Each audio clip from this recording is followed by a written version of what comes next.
Mustafa. Mustafa'nı Konstitusiya deb ataydilar.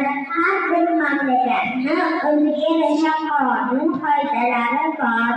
Ularga o'quvchiga mustaqil hamma rioya qilishi kerak. Konstitusiya 128 modda, 6 bo'lib 26 bobdan iborat.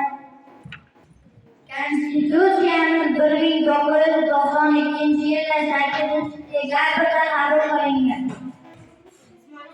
Konstitutsiya bizning eng katta qonunimiz. Konstitutsiyada xalqimizning huquq va burchlari belgilab qo'yilgan. Konstitutsiyada kitob daftarlarni sodda va ozoda tutishimiz belgilab qo'yilgan. Qonun davlat tomonidan o'rganiladi